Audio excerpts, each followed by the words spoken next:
حضرت بایزید بستامی رحمۃ اللہ علیہ کو اللہ تعالیٰ نے ایک رات وہ مقام عطا فرمایا جسے اہل طریقت اس کو حضرت بایزید کی معراج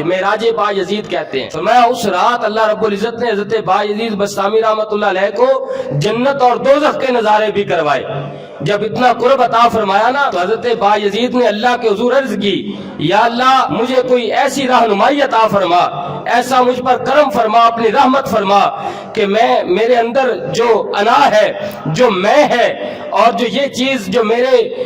بہت سارے مراتب سے مجھے روک رہی ہے، پیچھے ہٹا رہی ہے، یا اللہ کوئی ایسی رہنمائی فرما کہ یہ چیز دور ہو جائے مجھ سے۔ اللہ رب العزت نے ارشاد فرمایا، بایزید میرے محبوب کے نقش قدم کو مضبوطی سے اپنا، اللہ کے پیارے حبیب صلی اللہ علیہ وسلم کی سنت پر عمل پیرا ہو جاؤ، میرے محبوب کے نقش قدم کو اپنا لو، ان کے دامن سے سچائی کے ساتھ صدق دل سے وابستہ ہو جاؤ۔ اللہ رب العزت ان چیزوں کو ختم کر دے گا جو مراتب میں کمزوری کا باعث بنتی ہیں، اور وہ برکتیں عطا فرما دے گا جو مراتب علیٰ کا سفر کرواتی ہیں، وہ عطا فرما دے گا۔ یہ چیزیں واضح طور پر ہمیں پیغام دے رہی ہیں اس چیز کی طرف کہ اولیاء کرام وہ ہوتے ہیں جو شریعت کے پیروکار ہوتے ہیں، شریعت کے پابند ہوتے ہیں، اور جو لوگ ان کی طرف اپنا ہاتھ بڑھاتا ہے وہ کامیاب ہو جاتا ہے، اور جو شخص ان کی طرف ہاتھ بڑھاتا ہے، جو لوگ شریعت کے تارک ہوتے ہیں، خواہ وہ کہیں کہ یہ ہمارے ظاہری اعمال ہے، تم ہمارے باطن کو نہیں جانتے، خواہ وہ کوئی بھی دعویٰ کریں، اللہ خود چاہتا ہے کہ اس کے بندے ظاہری طور پر نماز پڑھیں۔ بندے کے لیے یہ ضروری ہے کہ وہ فرض نماز مسجد کے اندر پڑھے،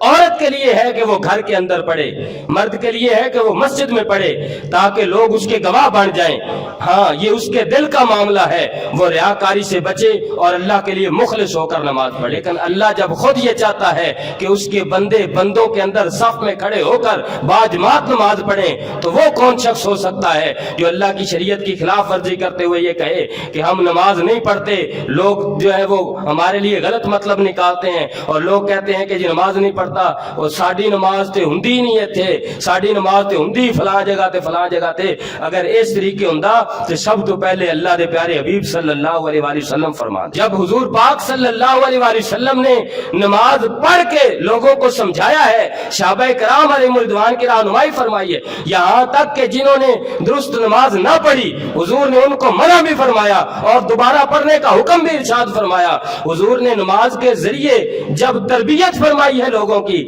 اس کا مطلب ہے کہ شریعت اسی کے اندر ہے، طریقت بھی اسی کے اندر ہے، اور تصوف بھی اسی کے اندر ہے۔